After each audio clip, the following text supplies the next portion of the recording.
At every convention, just like the one here in Cleveland, we're all bombarded and almost drowning in the speeches and the pageantry and the punditry and the sound bites. And nowadays you follow it not just on the screen, but on Twitter and on Snapchat and on Instagram and on Facebook. Just did a Facebook Live video. And I think my theory is that there's only a few moments that end up mattering, going beyond, say, the nominee's speech, which is, of course, the big enchilada of any convention.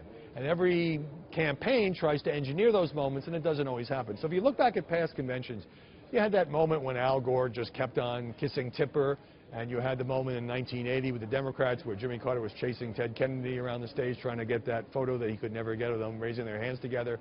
And you had Sarah Palin and her hockey mom speech, which took that Republican convention by storm, 2008. And you had Clint Eastwood and the weirdness with the empty chair in the Mitt Romney convention in 2012.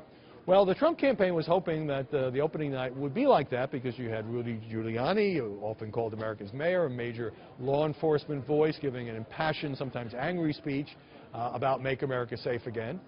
You also had Joni Ernst, who was supposed to be one of the stars, but she got pushed back through snafus in the scheduling, so most of America didn't see her after 11 o'clock Eastern. By the way, most of America didn't see Rudy if you were watching ABC, CBS, or NBC, which devote a lousy 1 hour a night to these conventions, and yet blew off much of the Giuliani speech so their own pundits could opine and hold forth. And then you had this other moment, which a lot of people in my business thought was a kind of a viral moment, and that is when the Colorado delegation walked out, when the Never Trump forces tried to force a recorded vote, a roll call vote, wanted to change the rules to open up the convention. They lost badly on a voice vote. People said it was chaos. People said it was mayhem. It was just a minority within this party losing a vote pretty badly, so I don't think that really stuck. Unfortunately for the Trump campaign, the thing that has gone viral and is going to remain the story unless some other controversy comes along to blow it off the screen is Melania Trump, who did such a good job, not accustomed to public speaking. English is not her first language. She gave a warm testimonial to her husband, and yet it turns out that the speechwriter or speechwriters borrowed lots of words and phrases from Michelle Obama's speech in 2008, and then the campaign compounded it by denying the obvious, by saying this didn't happen, it wasn't really, it's just similar values, just a coincidence. Nobody's buying that, and really it is inflaming the media coverage because now anchors and reporters feel like, okay, you're not going to admit it, let's just play the tape again and again and again and show you the similarity between the two speeches.